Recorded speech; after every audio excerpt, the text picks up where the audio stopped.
Hello ladies and gents, really excited about this video today. It's a fat burning arm annihilation workout and it's going to be awesome. We're going to hit every single muscle in the arm, the bicep, the tricep and the shoulders, and you're going to burn a ton of fat if you follow my instructions. So the first exercise that we're actually doing is alternating dumbbell curls. Now what I'm trying to do on this exercise is squeeze my pinky finger as much as possible and contract my biceps super hard from start to finish, trying to create a nice pump in the biceps. Exercise 2 is the dumbbell incline preacher curl. I'm going to do this one arm at a time. Now the key on this one is not to overextend at the bottom, because otherwise you put stress on the elbow joint, and also on the way up don't come up too high, otherwise you get to the point of diminishing returns where if you go too high, tension comes off the bicep, and that's exactly what we don't want. So again, we're focused on contracting the bicep as hard as possible. Final exercise for the biceps, exercise 3, is a hammer curl but with a resistance band. So you're going to pick up a resistance band and grip it like we grip a hammer. Now on this one we're going a little bit faster. We're going to squeeze the biceps again as hard as possible, and on the way down contract the triceps. You can see here that not only am I squeezing my biceps, I'm squeezing my triceps as well, because the tricep muscles are actually going to help you create more tension in the bicep and also help lock your arms in place.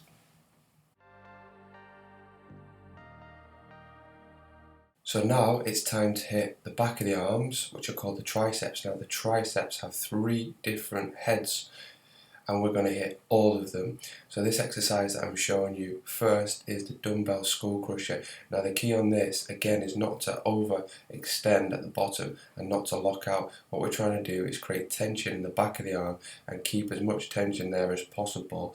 We're going to go at a medium speed to make sure that we get lots of blood in there, get the triceps nice and warm, and so you feel the burn. So next exercise for the triceps, pick up a resistance band, hook it underneath the bench, and then just grip it just below the handles. Now what we're trying to do on this exercise is to make sure that we don't go below 90 degrees.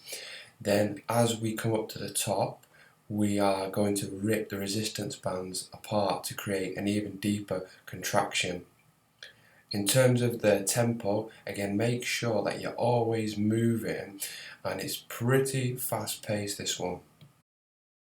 Again, I really love the resistance band. There's just so many different exercises you can do with it, and this exercise is a resistance band tricep extension, so it's very much replicating what you can do at the gym on a cable machine, and it's a great exercise for hitting those triceps and really creating a nice pump and a nice burn.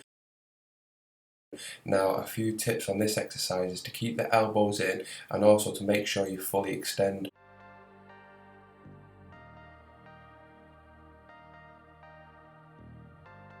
Now it's time to build a pair of boulder shoulders, okay? This exercise absolutely destroyed me in this session. What I'm doing is an upright row, and then I'm doing a clean and press, upright row, clean and press. So it's actually 2 different exercises in one, and an upright row and a press counts as 1 rep. So again, the key on this exercise is to make sure that you're actually engaging the muscles that you want to stimulate. So we're trying to stimulate the trapezius, which are the muscles around the neck and the top of the shoulders, and then also the front shoulder head as well. So make sure that you're squeezing from those muscles as you lift the weight. Seated side lateral raise, a fantastic exercise for increasing the width of your shoulders and getting you that nice V-taper shape. Now I prefer to do this exercise seated. You can do it standing, but I just think it's more isolated when you're sat down. Now what I'm trying to do is pull the weights apart. I'm actually imagining touching either side of the wall and really reaching out to the side as much as I possibly can and stimulating those side shoulder head muscles.